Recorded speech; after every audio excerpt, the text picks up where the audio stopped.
Good morning, everyone. I hope you're doing well today. I recently got back from a trip to Seattle to visit my friend, and I bought some books that I want to share with you all. I also wanted to do the end of the year book tag, which was created by Ariel Bissett. She's a YouTuber and has a podcast. I followed her for a while, and I thought it would be fun to do. I'm a little late on it because it's kind of supposed to be done in the fall at the beginning to kind of show what you're gonna read to wrap up the year. But I adjusted some of the questions a little bit to match better. So I think I will start with doing that, and then I'll show you all the books that I got. So the first question on the tag is, are there any books you started this year that you still need to finish? And the one I have for this is Haboo. It is Native American Stories from Puget Sound, translated and edited by Vi Hilbert. I got this on my trip, actually, at Elliott Bay Bookstore, which I'll talk about more toward the end of the video.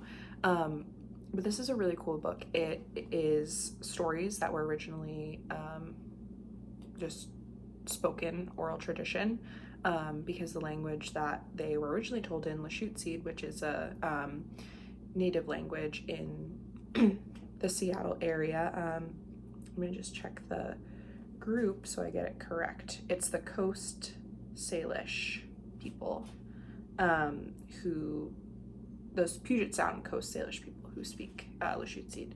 And this is really interesting because the language wasn't written down until the mid-20th century, and Hilbert and Tom Hess, who introduces the book, they were two of the people who were instrumental in translating the language into the written word. So I learned a lot from this book, just from the introduction parts of it. I knew nothing about this group of people, but I thought it would be cool to learn about the area that I was visiting, so I wanted to get a book that reflected that. And I am more than halfway through this, so I will finish it pretty soon, but it's stories that were tape recorded mostly from all different people, storytellers, who are part of this group and speak this language, and Hilbert has translated those stories into English and put them into the written word for everyone to enjoy and appreciate. And a lot of the stories are repeated in the book, so one storyteller will tell it one way and then another will tell it another way, and that's really interesting to see the comparisons. And you can definitely tell, like, it would be so fascinating and interesting to see these performed in their original language and understand them in that way. But since I unfortunately cannot do that, I am very grateful that these have been written down for me to learn and enjoy. And so yeah, I highly recommend this book if that sounds like something that you're interested in. And yeah, I definitely want to finish it before the end of the year. So that's the first one. The second question is, do you have an autumnal book to transition into the end of the year?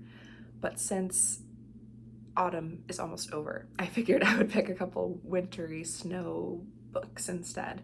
And one of these is A Woman in the Polar Night by Christiane Ritter, which I found recently. I don't have the book myself, but it's a memoir about a woman in the early 20th century, I want to say maybe the 20s or 30s, who lived in the Arctic for a year. And, it was her first year there, not used to living there, and I'm fascinated with the Arctic. So I thought this would be a really cool book to read about, the winter. Obviously, it's not all about the winter, but Woman in the Polar Night, kind of gives that cold, wintry theme. So I'm very excited to read that. I just learned about that book recently, so I hope to get it soon. And another one that I have is Small Things Like These by Claire Keegan, which I still have not read. It's a very popular book, very short. I think it's about a coal miner in Ireland, and I know that it's a little bit Christmassy. I don't really know anything else about it, but it's either coming out as a movie or TV show very soon, and so I want to read the book and watch the show, and since I know it's a little bit Christmassy, I thought that would be a good transition read. The next one is a new release that you're still waiting for? And I'm not waiting for anything, but I just read one of the books that I was waiting for, which was Dinner for Vampires by Bethany Joy Lenz. If you haven't heard about this book, it was written by one of the actors in One Tree Hill, which I have not watched, but the book doesn't really focus about her time in the show. It focuses on how throughout her acting career she got enwrapped in this Christian cult. It started with her just attending a normal Bible study, and then it turned into this suspicious minister character coming in and kind of taking over and eventually, you know, controlling people emotionally and financially. So it was a very interesting book. I listened to the audiobook. I loved it. I highly recommend this book if you're interested in cults at all, which I am very interested in cults. So I was waiting for this book. I was excited. And it was just really good. It was really well written, really well spoken. She is an actress, so she has a voice for that. And yeah, I really loved it. And I had been waiting for that. I think it came out earlier this month or maybe the end of October. So I just finished that and I highly enjoyed it. Another question on here is, what are 3 books you want to read before the end of the year? So one of those is Small Things Like These, which I already mentioned. Another is Stoner by John Williams, which is more of a classic novel that has been getting a lot of attention on social media recently. It is about, from my understanding, about a man who grew up on a farm in Midwest America, and he attends college for agroecology or agricultural science or something like that, and he decides to start studying English, and it's kind of how his life goes on from there. And it seems like a good fall, winter, you know, academia read. So I have a hold on that from the library, so hopefully that comes in soon and I can read it. And another book is The Haunting of Hill House by Shirley Jackson, which I put a hold in on a while ago toward the beginning of October because I was hoping to read it around Halloween, but that just came in from the library, so I definitely want to read that. That is a ghost story,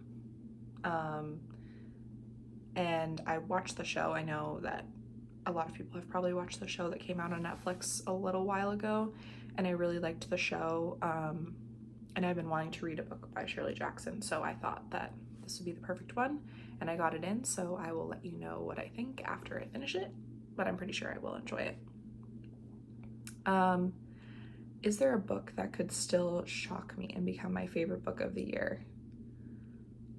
Honestly, I don't think so. I've read some really, really good books this year that I've loved, and I have a couple that I can't even choose which one's my favorite, but I do want to make a video about my favorite books of the year, my 5-star books.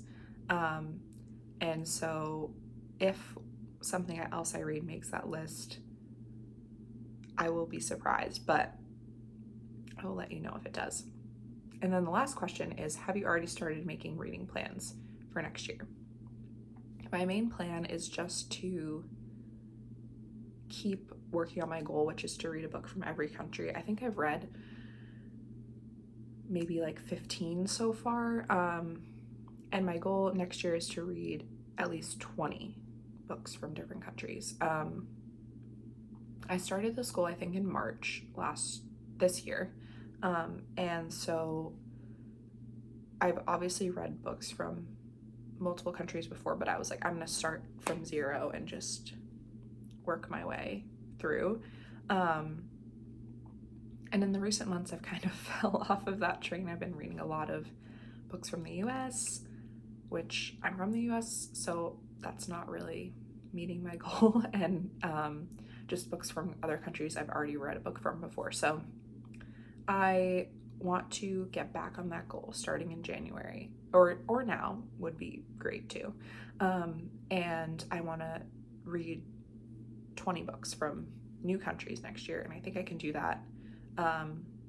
That's my main one, and then also just to keep making these videos, hopefully. So that's the end of that book tag. Hope you enjoyed that part, and now I will transition into my book haul. I guess I will start by talking about the books that I got at Elliott Bay, since I got Haboo at Elliott Bay. And then the other book that I got there is Lesser Known Monsters of the 21st Century by Kim Fu. I have been wanting this short story collection ever since I heard Raylene talk about it on the Books Unbound podcast. It's kind of like a weird, creepy book. It says each story builds a new world all on its own. One of them is described as a Kafka-esque nightmare. And it just seems very weird and a little bit eerie. But I bought this at Elliott Bay because I saw that it was the winner of the Pacific Northwest Book Award. And I was like, wow, I had no idea. And I'm in the Pacific Northwest, so now is the best time to buy this book. So that was my excuse for buying this one. But the Elliott Bay bookstore was so beautiful. Me and my friend that I was with, we stayed in the cafe there for a little while and read our new books that we got. And the book seemed amazingly curated. So if you live in the area, I'm sure you've heard of this bookstore because everyone was telling us to go there. But check it out if you go on a trip there or something, because it was awesome. Another store that I went to was called Twice Sold Tales, and as the name may suggest, it did have cats. It had, I think, 6 cats, and my friend that I was with really likes cats. I'm personally not a cat person. I know, controversial, but I love a used bookstore. So we went there, and I was looking at the books as well as she was, but she was also really focused on the cats.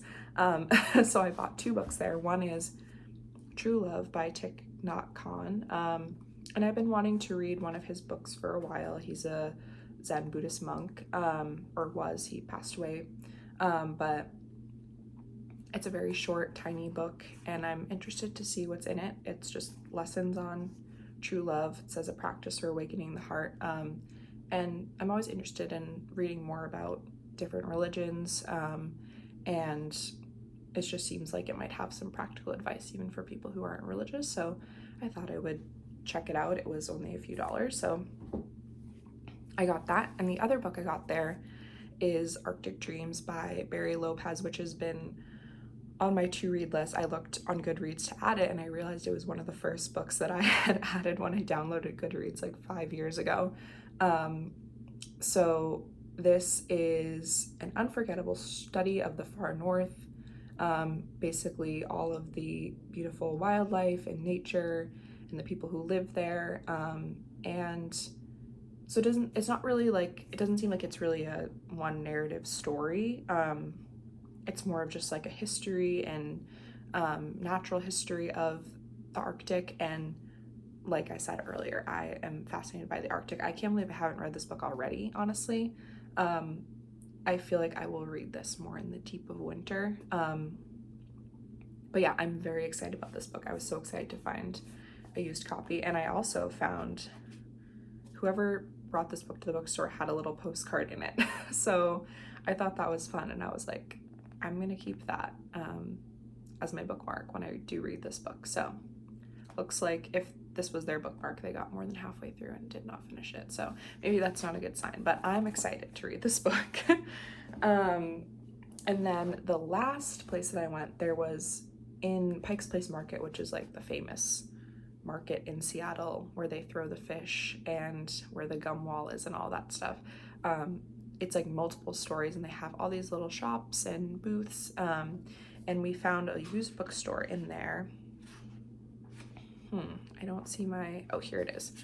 They gave me a little bookmark. It's called BLMF, a literary saloon. So that's the bookmark in case you're interested. But it was a used bookstore. It was really cool in there. It was small. It was like one of those places where the books are stacked up almost to the ceiling. And it seemed like the person who was working there, he seemed like he was like the owner. And he seemed very knowledgeable. Some people were asking him questions, and he was like, oh yeah, this is what this book is like, and this is where you can find it, and all this stuff. So he seemed very knowledgeable. I recommend checking out the store if you are in Pike's Place. But I saw a lot of books in there that I wanted to get, but I restrained myself to just one because I had to fit everything in my suitcase. So I got The Disaster Tourist by Ko-eun, I believe is how you pronounce their name. And I also heard Raylene from Books Unbound podcast talk about this book, and I've been interested in it. So when I saw a used copy, I grabbed it. This is a Korean book, I believe. Yes, so that will be another country for my list. But basically, this seems like a bit of a dystopian book in a way. It's about a woman who works for a travel agency that specializes in tourism to destinations devastated by disaster.